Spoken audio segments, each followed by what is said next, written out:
अलबेले किस्सों की दास्तां के सिलसिले शुरू हुए बनके कहानियां कहानियां। आइए सुनते हैं आज की कहानी वन कुमार की कथा। मैसूर नामक एक राज्य था। वहां का एक राजा था। शादी के 12 वर्ष बाद भी उसके कोई संतान नहीं थी। 12 वर्ष पूरा होने पर रानी गर्भवती हुई। उसने एक दिन राजा से कहा, राजमहल में रह रहकर थक गए, चलो आज हम बगीचे में घूमकर आएंगे। राजा रानी दोनों एक दिन बगीचे में गए। वहां पहले दूध वाले के पास गए, वहां पर दूध पिया। फिर वे लोग पानी वाले कुएं के पास गए, वहां पर पानी से हाथ मुंह धोए। फिर कुएं के चबूतरे पर दोनों बैठ गए। ये मांस नहीं खाते, ये मोती माणिक खाने वाले पक्षी हैं। इस बात पर दोनों के बीच वाद विवाद शुरू हुआ। फिर वे दोनों राजमहल लौट आए और नौकरों को बुलाकर ये पता लगाने को कहा कि वे पक्षी मांस भक्षी हैं या मोती माणिक भक्षी।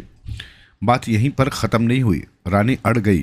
कहा कि अगर ये पता चला पक्षी मांस भक्षी हैं तो मैं महल छोड़कर 10 साल के लिए बाहर चली जाऊंगी, जंगल में रहकर लौटूंगी। और अगर पक्षी मोती माणिक खाने वाले हुए तो आपको राजा को 10 साल के लिए जंगल में रहकर आना पड़ेगा।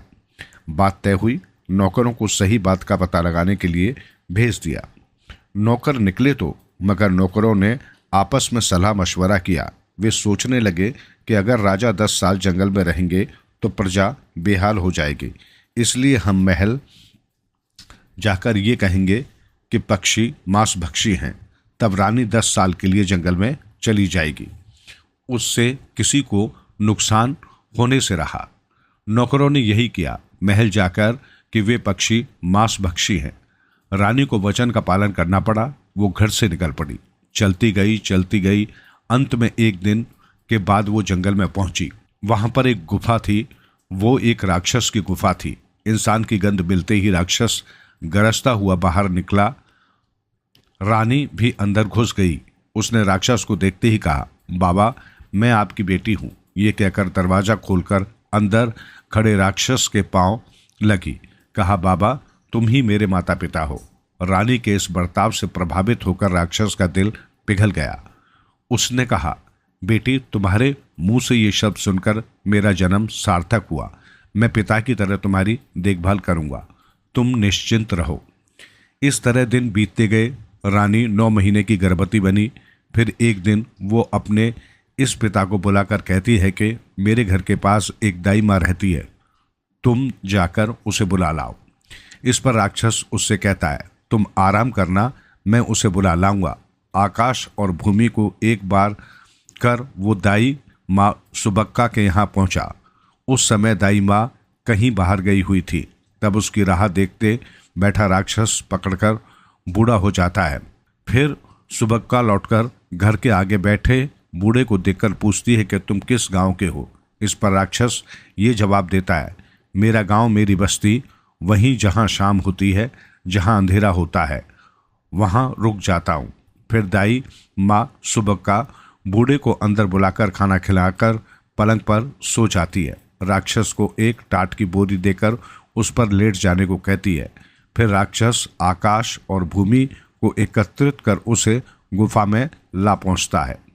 रानी करवट बदलती है। राक्षस कहता है, देखो बेटी, दाई माँ सुबक्का को मैं यहाँ ले आया हूँ। अब तुम्हारे सारे दुखों का अंत हुआ। उस दिन रात को रानी एक बेटे को जन्म देती है। दाई माँ सुबक्का वहीं पर 6 महीने तक रहती है।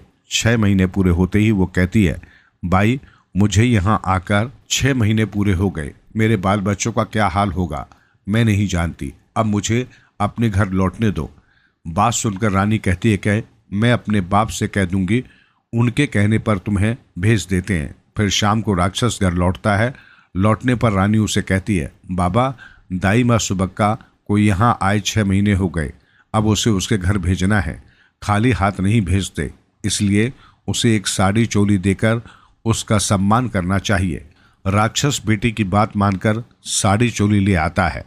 वो भी उसे देकर सोने के सिक्के देकर पलंग पर लेटने को कहता है। फिर उसे ले जाकर पानी गलने के समय उसे घर छोड़ आता है। इस तरह रानी जंगल में बेटे को पालती रहती है। एक दिन वो बेटा खेलने के लिए गेंद और भांगड़ा मांगता है। उसका नाना लाकर देता है। लड़का खेलते खेलते बाहर आता है। तब उसकी माँ और नाना दोनों उसको बाहर आकर खेलने से मना करते हैं। लड़का इस पर पूछता है कि बाहर आकर खेलने से मना क्यों करते हैं। माँ कहती है, अगर बाहर खेलना ही है तो ठीक है, उस दिशा में मत जाना। माँ के मना करने पर भी वो लड़का तीर कमान लेकर उसी दिशा में जहाँ राजा रहता है जाता है। इस तरह अब वो 10 साल का हो जाता है। एक दिन बेटा यहीं कहीं जाता है। रानी राक्षस से कहती है कि मुझको पता नहीं क्यों डर लग रहा है, वो मेरी बात नहीं मानता। तुम भी घर में नहीं रहते, इसलिए मुझे अपने मेरे राज्य वापस भेज दो। ये बात सुनकर राक्षस को बहुत दुख पहुंचता है।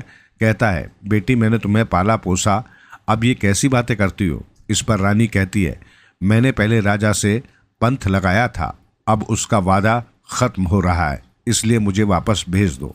जवाब में राक्षस ने कहा, ठीक तुम्हारी जैसी इच्छा, मगर मैं तुम्हें कभी नहीं भूल सकता। तुम जहाँ भी रहो, जैसे ही मुझे याद करोगे मैं तुम्हारी मदद के लिए हाजिर हो जाऊंगा। इस बेटे का क्या नाम रखूं बाबा? वनपुत्र कहो इसे, राक्षस ने कहा। तब से उसका नाम वनपुत्र पड़ा।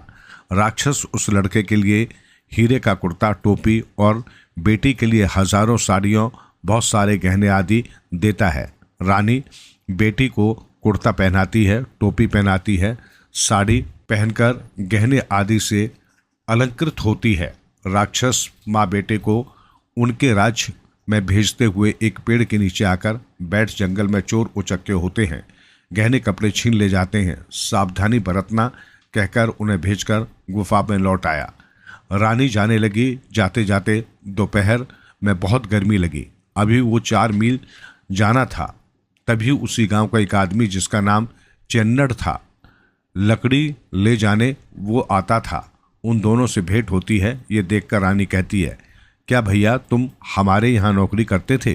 राजा मेरे बीच बात बढ़ी, उससे हमारा ये हाल हुआ। चिन्नाड़ा का रानी के गहनों पर ध्यान गया। चिन्नाड़ा ये कहते हुए कि हे भगवान, मुझे ये सब घटना मालूम तक नहीं हुई, आइए हम लोग यहाँ छाया में बैठते हैं। कहते हुए वो दोनों को पेड़ की छाया में ले गया। वनपुत्र को प्यास लगी। अम्मा मुझे पानी चाहिए, उसने कहा। वो चिन्नड़ से कहती है, भैया बच्चे को प्यास लगी है, पानी कहाँ है बताओ। वो देखो वही है, तुम यहीं बैठी रहो, मैं ही इसे ले जाकर पानी पिलाकर लौटता हूँ, कहकर उसे कुएं के पास ले गया।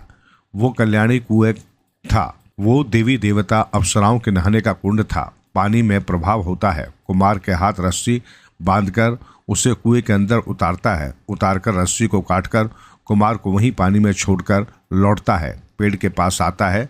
चिन्नड़ को अकेले आया देखकर वो पूछती है, तुम मेरे बेटे को कहाँ छोड़ आए? जवाब में कहता है, तुम्हारा बेटा कहाँ आता है, तुम मेरे घर चलो, तुम्हारे गहने लेने हैं।